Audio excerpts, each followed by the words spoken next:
Hey everybody, it's Brady from Celtic Dome Room, and it's been a minute. I haven't even posted since last playoffs, but um, life catches up with you. But I want to get back to this um, and at least try to be more active. It's hard to stay away from the game too long. But today we're going to be doing the Porzingis breakdown and why we've seen other people do it, but I think I'm going to break down why. Um, he makes the Celtics the title favorites. And we heard that last year. So I don't know. Some of you have, some quarrel maybe with that statement, but he just does a multitude of different things that elevate the ceiling of this team more from last year. And specifically, we're going to talk about and address why he changes some of the Celtics' late game struggles as well, and then also cover what he's doing to help the Celtics also on defense some because I think that's getting overlooked. I think for me personally, the biggest concern I had with the Robert Williams trade was where's the rim protect? Where are we going to get the rim protection from? I'll say we as a Celtics fan, but where are the Celtics going to get the rim protection from? And Kristaps Porzingis has been fantastic at that, and we'll break down a little bit of what he's doing, especially into this. But what he does so well is we'll go to this video first. Shout out Tomek. He's probably the best Celtics highlight guy in the history. I don't think there's anybody better than him. So shout out Tomek. We're gonna be using some of his stuff today. But what he does so well is the way he attacks mismatches. So what makes him really special when it comes to attacking mismatches, I guess. Oof, we'll have to go out to the small. No, we'll go big. I really wanted to. It's all right. As soon as they run screen and roll, right, he's gonna go into Jimmy Butler, right? The Heat are the team that people look at as a Celtics fan. I know immediately, and they go, um, okay, this is we. How do we know how we can effectively beat the Heat? That's what a lot of Celtics fans still have a lack of confidence in them 2 out of 3 times over the past 3 years or 3 to 4 years, but just notice how he attacks any mismatch with zero lack of confidence. He's going to get the ball and right away what the defense is giving him so effective as well is notice here on this play is right. Notice he's going to go for the steal right away because he knows that's probably one of his best shots to get it. He knows he's probably not going to block the shot, and Porzingis knows this as well. So what he does here is he shows the ball, and Jimmy just got to get out of the way at this point. So Porzingis does a really good job at showing the ball to the defender, and but he also gives the defender an opportunity to swipe. Porzingis knows this. This is the position Jimmy just gives up, doesn't want the and one, but a lot of defenders will swipe down on the arm, and Porzingis can either draw a foul or get the and one. Or, I mean, yeah, it's still foul, but either get 2 free throws or get the and one. And he's done a fantastic job of this. And he can also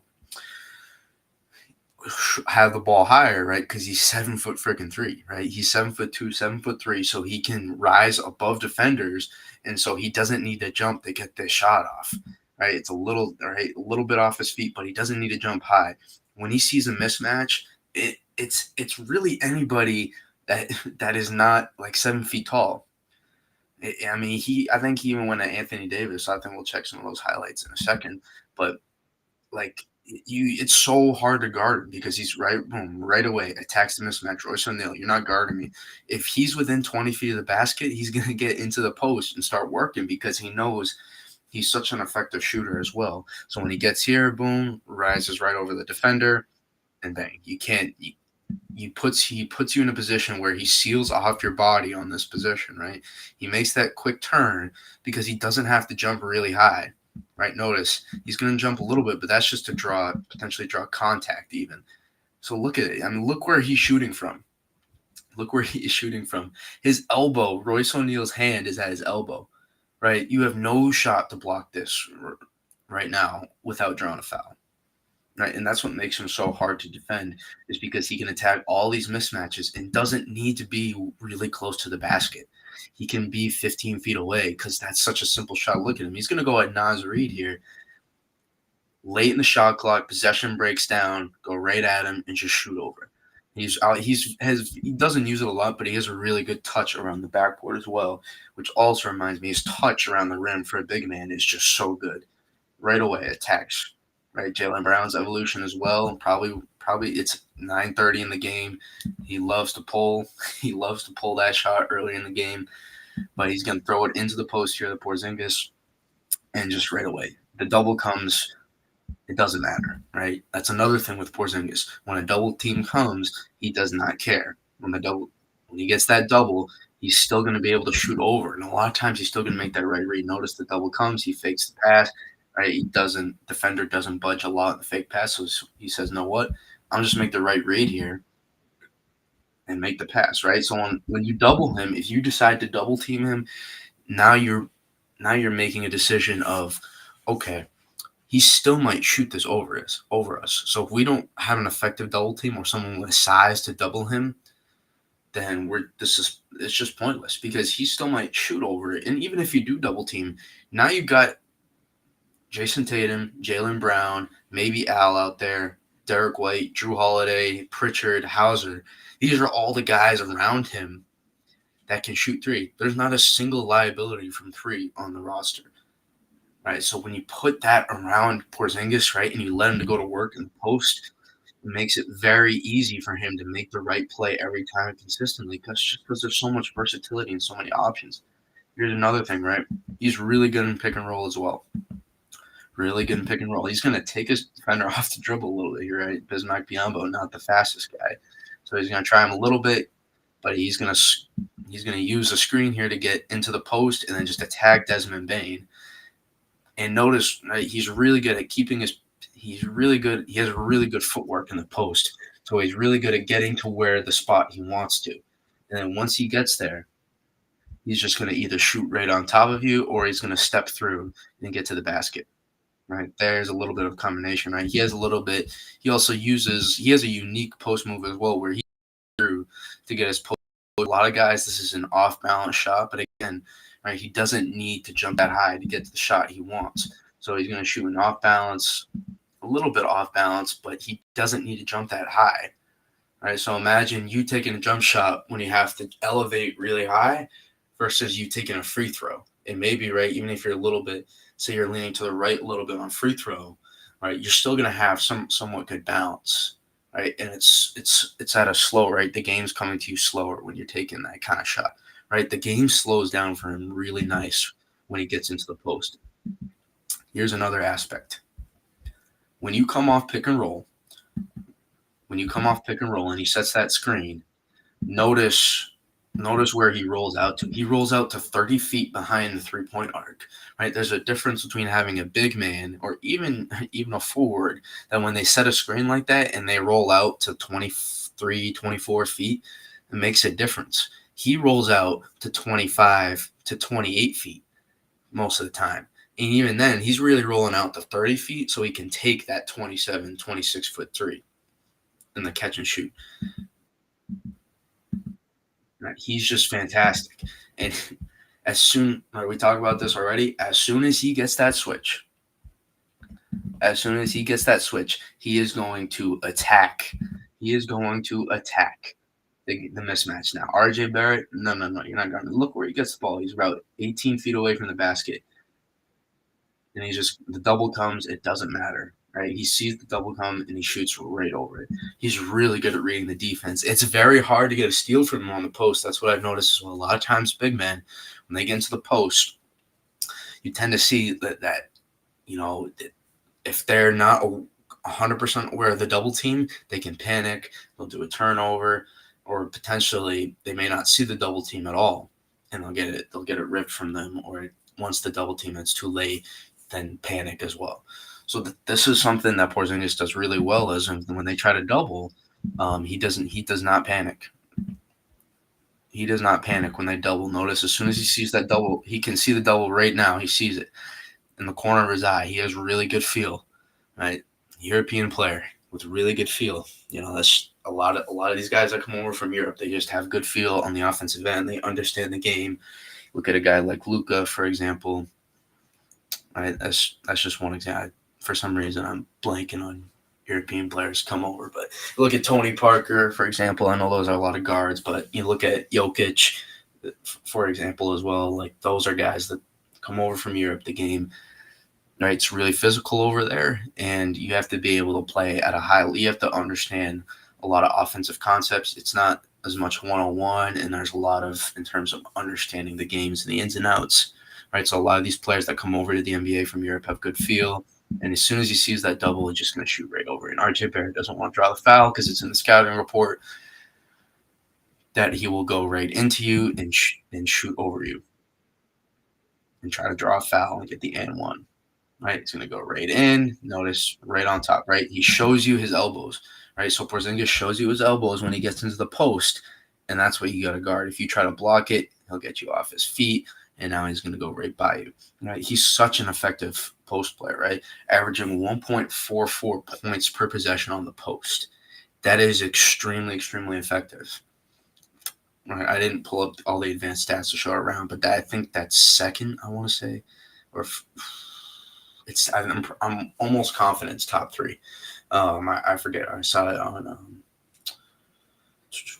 I've seen it brought up on a few podcasts now, but he's one of the most elite. He's turned himself into one of the most elite low post presence in the league. Right, just one of the elite post presence in the league. Right, he doesn't need to operate from just a low post. Goes right over you, shows you his elbows, and just shoots over you. That's what he does in mismatches. He is so effective at this, so extremely effective at this. It is super hard to guard him. It is super hard to guard him in the post, right? Because you wonder, even if you throw your size at him, right? Regardless of the size, too, you double team and you give up. Now look at the four players around him.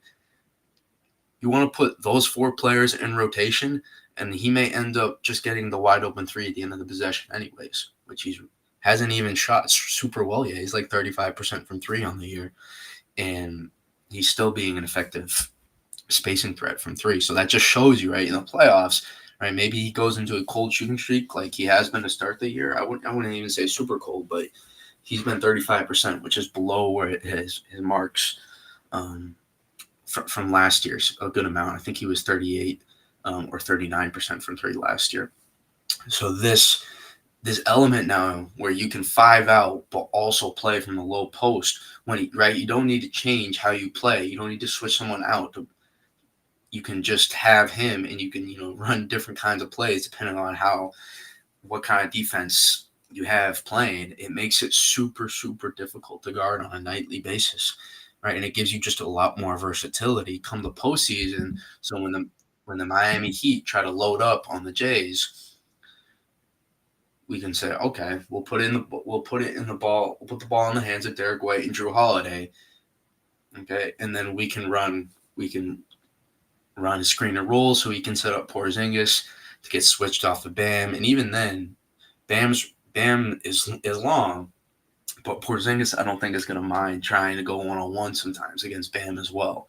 Right? He's that confident in his game. But switch Porzingis, right? Switch him on to someone like Tyler Hero, and now we're asking Tyler Hero to try to guard Kristaps Porzingis one-on-one in the post. Very difficult. Right? He's just super, super effective. Right? Jaylen Brown, much more confident playmaker this year as a result because of Porzingis, right? Just throw it in there. Just throw it right in there and let him try to guard you. He's going to show you his elbows and elevate right over you. That's what he does so well.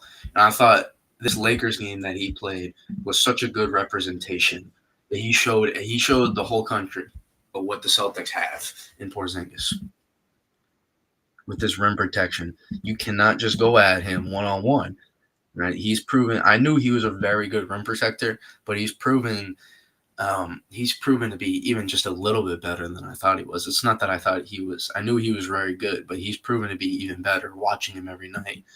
You notice how his feet here, right? He's not going to get beat by LeBron here. He's going to move his feet very well off his drop coverage. Also, Vanderbilt, you need on this screen. It's not necessarily a great screen. You got to get out of this sooner because now Porzingis doesn't have to worry about Vanderbilt that much as a roller. LeBron just going to go at him. That's a tough screen to roll right there by the Lakers. But notice Porzingis doesn't have to leave his feet a lot. He's 7'3" with a long wingspan, and it makes it he doesn't so he doesn't have to get off. That's one thing Rob he did struggle with is since Rob is 6'8", he would have to jump up and get off his feet. That was one of his flaws that would piss off a lot of Celtics fans is he would get jumpy at times. He got way better at the end of his tenure with this, but he still at times would have to get jumpy, right? Because he has to rely on his vertical along with his wingspan and not just his height. All right, we just saw that play go right at you, super right, and he also runs the floor in transition too. He runs the floor when he has the ball in his hands. It's kind of like a big forward, right? A little bit Wembanyama ish, right? Where he gets the ball and he can be athletic and make a move off the dribble or on the move, right? He's not a one. He's not close to a one dimensional, right? Notice his pick and pop here. We talked about this. Right, when he picks and pops, he's gonna set the screen, and then he can roll right here, go right. It's almost they're really loading on the ball here. The Lakers are, so he's not gonna screen a roll on this one, right? And this is what makes him really dangerous too. All right, so you have to have good connection. This will get better. The Celtics are only going to get better as the season goes on, regardless of what the record shows. The more comfort, as long as no one gets hurt, the more comfort they can develop with each other, the better. Right now, you have options here with Porzingis all times. You can do screen a roll. He can do a screen roll stop at the elbow, or he can do a pick and pop. And that's what he's going to do here. And that's what makes him so hard to guard because you're guessing a lot of times what he's doing on the pick and roll. And when you have to guess and you have to think and you have to make decisions, right? I talked about this last year and during the Heat series. The more you make the defense make quick decisions, make decisions. The defense, when they have to think about what they're going to do and can't just react, it makes it harder to defend what you're doing. When you have more things going on, more chaos, controlled chaos, right? And that's what this is here. So, right, Porzingis is going to pop out wide open. Notice where he pops. He pops out 5 feet behind the line. And, right, it's not even a great pass from Holiday. Right? Holiday thinks he's going to come a little bit closer even, right? Throw it. And it's not even a great pass, so it gives time for Prince to recover, but it doesn't matter, right? I don't know, I think I talked about this last year, but when an NBA player – feels like their shot can't be blocked, that's a wide open shot. All right, so this is going to be a wide open shot for Porzingis a lot because he has no fear of his shot being blocked. Another thing, with combining some of the two, we talked about how he runs well in transition and how he attacks mismatches. He does both of those really well at times. He will run down the court. He will go right at what he feels like is a mismatch. Rui Hachimura, for 90% of centers, that's what makes the Lakers a really good defense. For 90% of centers, when Rui is on them, they feel pretty comfortable. Maybe probably 80 to 90% of centers. Big guys, right? So when they get close, they're like, okay, Rui can handle this. He can hold his own. Porzingis, it's a different and do a bad job here. Porzingis just shoots over him. That element, he attacks mismatches and goes right at him. Does it again. I can't express this enough. I've mentioned it probably already a dozen times, but that's the importance. You have someone who can go get you a bucket, right? And you don't, right? We talk about the Jays being tired playing all these minutes. When Jason Tatum can relax and not have to exert a crap ton of energy behind the 3-point line, doing all that dribbling, trying to go not one-on-one, but go high screen and roll and then have to make a move. And then maybe it doesn't work. You have to bring it back, pull it back out to the post, or you got to pull it back out to 3, and then you try to get him into the post, and now you're trying to do a move. It's a lot of energy exerting. So the less the workload the Jays have to do, not only just the regular season, but throughout the postseason as well, because those minutes drain you. It's important. we've seen this more in the beginning of the year. I'm not. I get concerned whenever I see him in the air, but he's also a vertical threat. So that vertical lob threat that you get with um, Rob Williams, you get it to probably like to 90% of the extent you get with Porzingis. They just don't need to run it a lot because there are so many more effective ways they can score. But I mean, there's just the offensive versatility they get with Porzingis is just absolutely off the charts. I mean, I cannot express it enough. Again, right? We talk about some of those things you get with Rob. You get the vertical spacing. You get right, and they would have had Rob too if they didn't have Porzingis. So that would have been I would have been fascinated to see the lineups that they would have thrown out this year. I think those would have been really cool. But I can't pass up on the Drew Holiday trade. I think that was I think that was the right move. Maybe that was one last depth piece. We'll see. But Rob's hurt, so yeah, and he's had a lot of injury past. So it's worked out to really well so far. We can maybe do Drew Holiday video as well at some point and how he's elite on defense. He does gamble, but as you see in that right here, but it's the rim protection you get. Right, Porzingis, he can elevate. He can elevate. He does not have to time. His timing doesn't have to be perfect, kind of like Wembanyama does, where his timing doesn't have to be perfect, but he can read what's happening, right? He's a pretty smart defender. We'll talk about a couple of his flaws in a second that I have concerns about, but he can time things up. He doesn't have to time things up perfectly, and you notice he can still make a play on the ball and blocks LeBron. Blocked LeBron twice in this game, by the way. LeBron doesn't get blocked once most games. LeBron got blocked twice this game, right? It was very difficult. The Celtics loaded up in the paint, and they decided to make the Lakers make threes. Right? And they got hot in a couple stretches, but for the most part, the game plan worked pretty successfully, showing that the Lakers maybe need to look at their roster construction as well. Yeah, right? He uses that long wingspan, 7'2", just elevates in height, doesn't need to try to go over the top and foul. Uses that wingspan. Also, Derek White there, all-star campaign for him. Talk about him going off the dribble as well, Porzingis. Just another example of that. Right, you can attack guys off the dribble. Vanderbilt playing defense with his back turned to him, looking like an idiot. Sorry, Jared Vanderbilt, didn't call you out like that, but it didn't make you look good on that possession. I'm not gonna lie. And then when you have Porzingis as well, and he doesn't have the ball, he's also can be a really effective catch and shoot 3-point shooter. That's literally all he's getting. He's maybe had like he's probably had like a half dozen off the dribble 3-point shots this year. It's catch and shoot, wide open threes. That's what he gets. That's probably one of his shorter ones from 25 feet. All right, and since he's 7'3", and he gets good elevation on his jump shot as well. He gets a good release. He's a real pure stroke when he shoots the ball. It can be. It's definitely an above average 3-point shooter. This play they ran a multitude of times. They ran their little horn set. You can see right here, right? They ran horns, boom. And Porzingis asked him to just go make a play, right? You bring AD away from the basket, so now you don't have rim protection. And now you letting Porzingis be a playmaker, which he can be. He's averaging less than 2 assists on the year, but he can absolutely be a playmaker as well. I was here, they run horns again. This time, just throw it, make a great pass to Jason Tatum.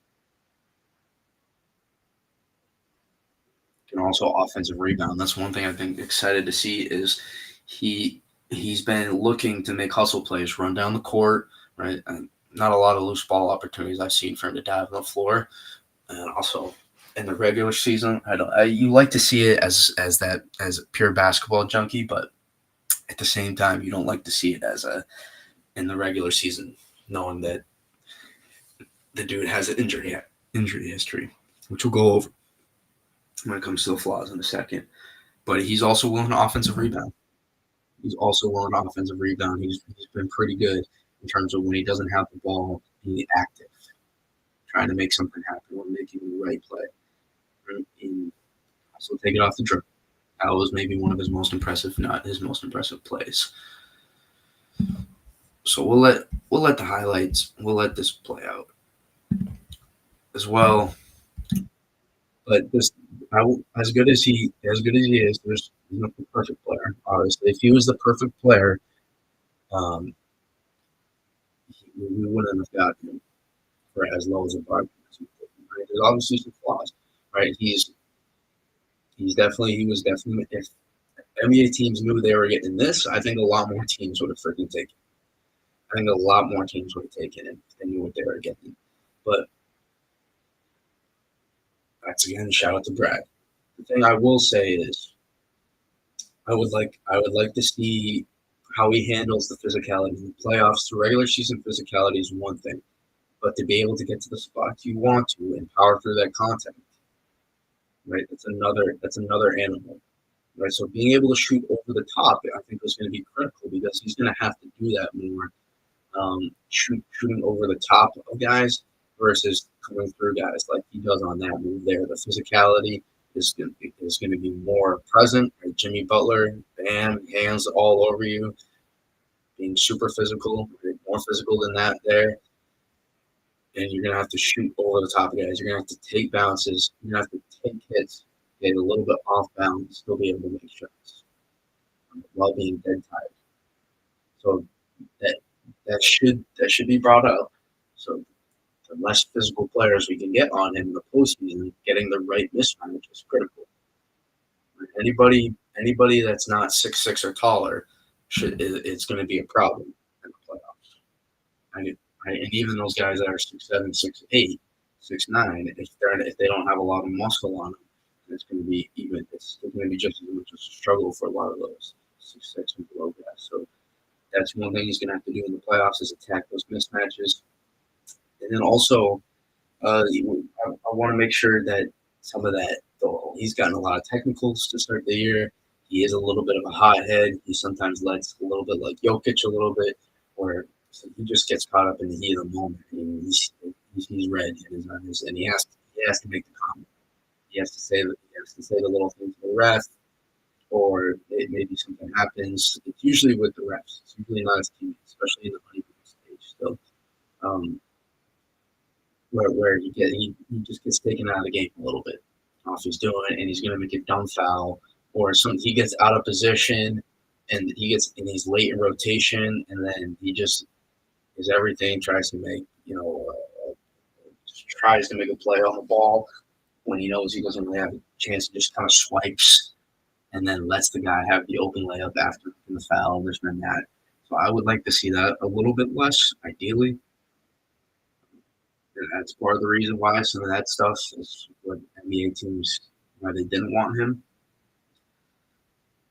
But at the same time, you're getting all this stuff around the players he has. So I can't wait to see what he can do in playoff time, assuming he's healthy. That's the last thing. He has to be healthy. He's been really good in terms of being healthy over the past couple of years. He's played about 75% of the games that he can play, which is good. So even if he had to miss a couple of games in the postseason for something to rest, whether it be a calf strain or whatever, I think they can manage that, right? Just be healthy for about 90% of the postseason. That's really what you want right there. Be healthy for 90% of the postseason. Even look at a guy as tough as Marcus Smart on that 2022 run. He had to miss some games. So just get him healthy for 90% of the postseason. And I find it hard to believe that they're not the best. Right? You could argue they were last year as well. I necessarily wouldn't disagree with you, but the flaws that they have a greater. The best way to put it is they have a greater margin for error this year. Right? They didn't have the margin. They were the favorites last year, I'd argue. I believe they were, but they didn't have the margin for error based on the way they played a little bit. They have a greater margin for error this year with their play style.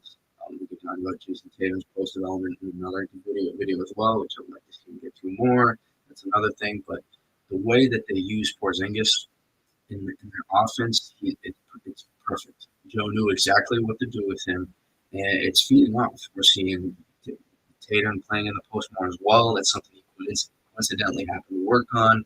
But when you see him work in the post like that, you can relax. You just get to your spot. It makes you want to do the same thing too when you see that around you.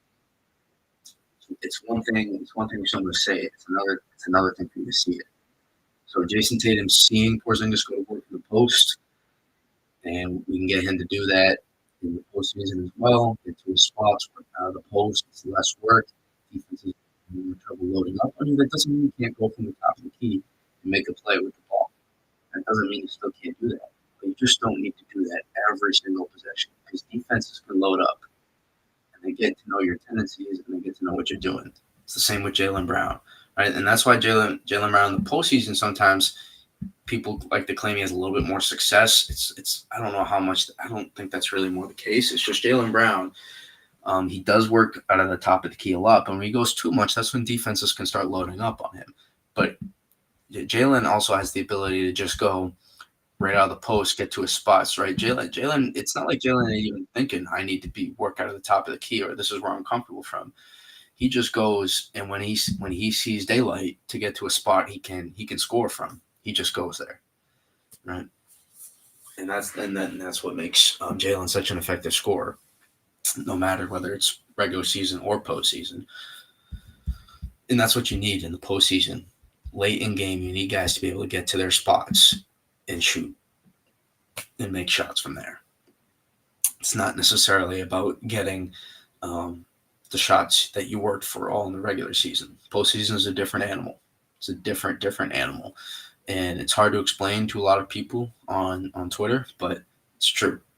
The postseason is a completely different animal, and you have to be able to be ready for what they're going to throw. So it's going to be more physical, right? There's going to be less whistles in terms of the contact. That's why it's more physical, and you need to be able to make tough shots consistently. Right? In order to do that, you have to be able to get to the spots you want to. Right? So when you get to your spots, that's when you're most comfortable, and it requires less effort to do that because you're exerting so much more effort on the defensive end, and also just in general, right? Because you want to win. Right? These guys are the most competitive sickle pass in the basketball world. They want to make a play every possession when it comes to postseason time. Bless me. Didn't want that to be on the video, but that's okay. All right, they're the most competitive psychopaths, so they want to make a play every single possession. Right?